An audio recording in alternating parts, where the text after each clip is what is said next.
So making sure that your upper syringe is open, we're going to push fluid from the lower syringe into the upper syringe. And also pushing, we're going to draw with the upper syringe fluid from the lower to the upper.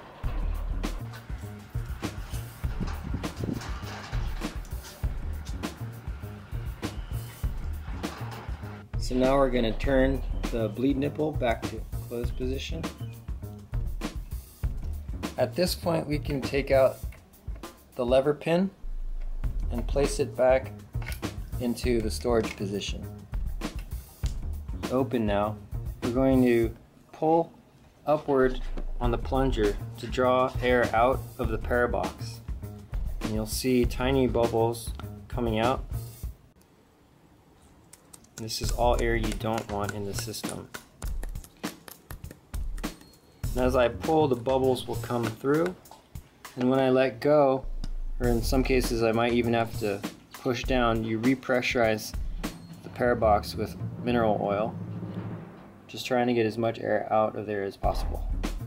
And at this point we can remove the lower syringe, just making sure that our bleed nipple is in closed position.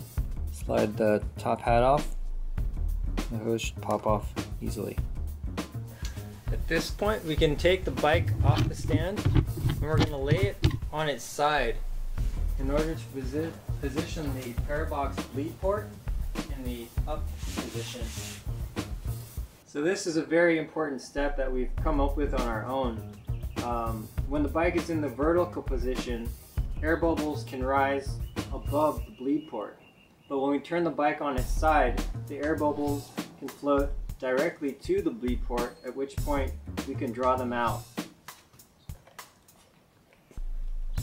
And I'm pulling on the plunger, trying to draw any last air bubbles in the system out. There's a few tiny ones coming out here. And when we release the plunger, you can pressurize the system a little bit by compressing the plunger down.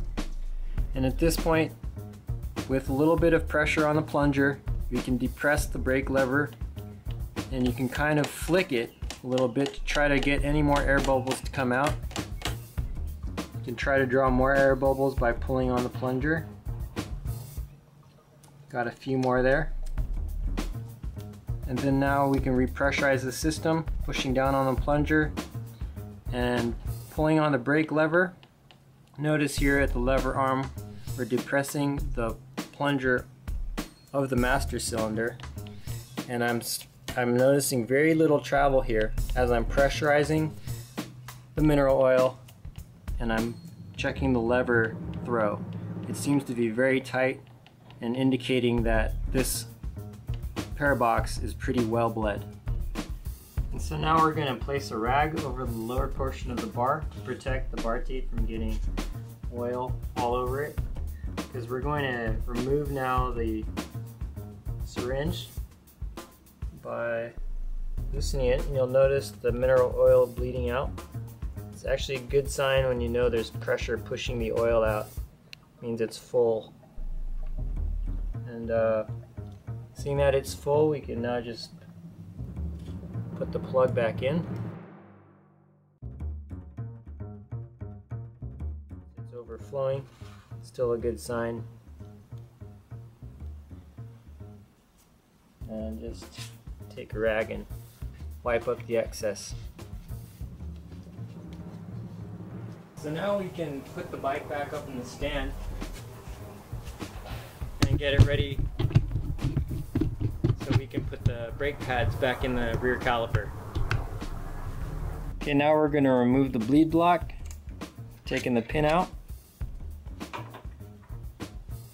and look in here, making sure that before we put the pads back in, that the pad spring is centered and forked right around the edges of the pad. And then just reinsert it through the top. And then put the pin back through, make sure they stay in place. And make sure to tighten it down. And finally, don't forget the little clip.